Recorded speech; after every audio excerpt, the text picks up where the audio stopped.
viewers, you're welcome to Dailies on TVRC. Olaniun Oluwatobiloba is my name, and here with me, I have my co-presenter. Abiola Michael is my name. Reading to your hearing is the Punch newspaper. And reading to your hearing is the Vanguard newspaper. Here are the headlines on the Vanguard newspaper. Federal government looks to Saudi Arabia on infrastructure development. And also on the front page of the Vanguard newspaper, Nigerian loses 4,100 gigawatt hours as rising glass flaring worsen power supply. And also on the Vanguard newspaper, how gunmen stormed church, shot pastor and abducted 6 worshippers in Delta.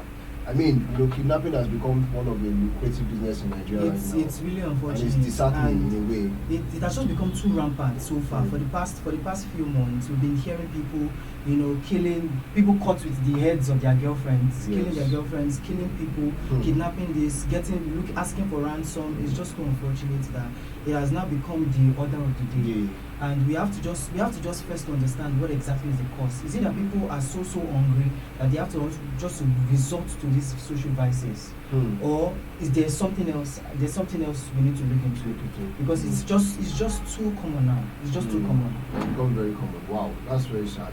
I hope that the security agencies in Nigeria do a lot of work to that. We hope so too. All right, so Nigeria loses 4,100 gigawatts per hour as rising glass flaring worsen power supply. What can you say about that? Well, first of all, we can both agree that when we were coming this morning, there was no light at all. There was no light. There wasn't. Exactly. So our power supply is erratic as it stands right now, and I think the consequence of that is the fact that the gases that are used to produce electricity are getting more expensive, and it is becoming even much more expensive to be able to utilize them for their intended purpose.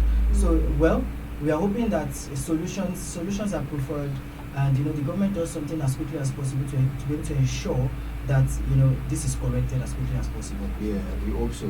Now, lastly, it says that the federal government looks to Saudi Arabia on infrastructure development. I think that's a good news. First of all, I'm actually glad that the government can, in a way, acknowledge that they might not be able to address improvements in our infrastructure in Nigeria, and it's a good step in getting to look towards a country that is much more learned in that area, or a country that has been able to create strides in that area. So it's a beautiful thing, and we are hoping that this collaboration with the federal government of Nigeria and Saudi Arabia becomes fruitful enough to yield results here in Nigeria. We need to if you look at the nation of Saudi Arabia, you can see that when it comes to infrastructure, it's one of the top-notch countries that deals in infrastructure. So let's hope and see that they take action. It's not just looking; they have to actually take action to see that the infrastructure is being developed in Nigeria and everything is being transformed. All right. What do we have on Punch newspaper? On Punch newspaper,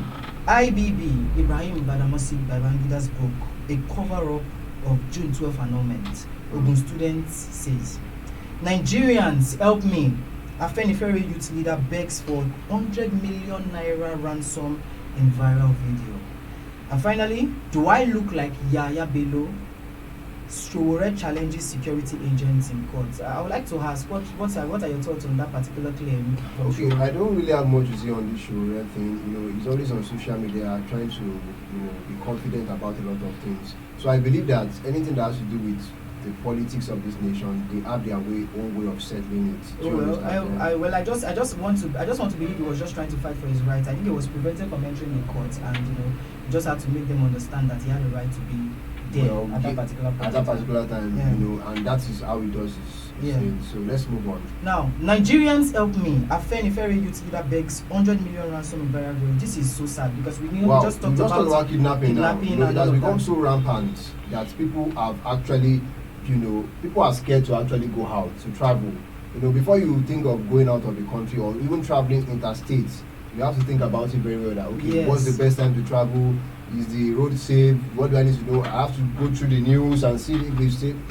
In fact, we need our security agencies in fact, looking at this particular headline from the Prince Eniola, the current youth leader of Afenifere, he basically came out crying in a video, you know, for help because, you know, he was kidnapped. We are hoping, we are using this medium just to send our hearts to him. We're hoping that at least he gets to raise that money. 100 million naira, it's no joke. You know, he gets to raise that money as quickly as possible, and because 3 p.m. is the deadline for him to get that money before he's shot. So we are hoping that something changes as quickly as possible and his life is saved. Yes, we are hoping that.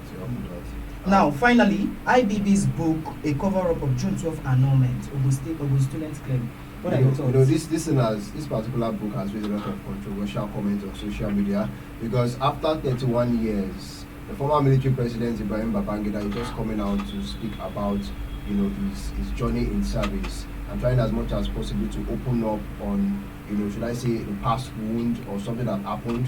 So I believe that these Ogun students are actually, they had the right to actually say this. Because in your own position, if you were in their shoes, you say the same thing like that. You didn't say it a year after, it was now after 31 years, after over 7 leaderships in government, you're not coming out to say this. Well, let's just say that posterity will always judge. You know, the truth cannot be long hidden. Everything that happened will always still come to limelight. And I hope this is a lesson to everyone that is trying as much as possible to do something that people are not seeing right now. It will definitely come to light at the end of the day. All right, thank you so much. There you have it, viewers, on Dailies on TVRC. With me, your humble host, Olani Oluwatobiloba. And I'm Abiola Michael. Till next time. Bye for now.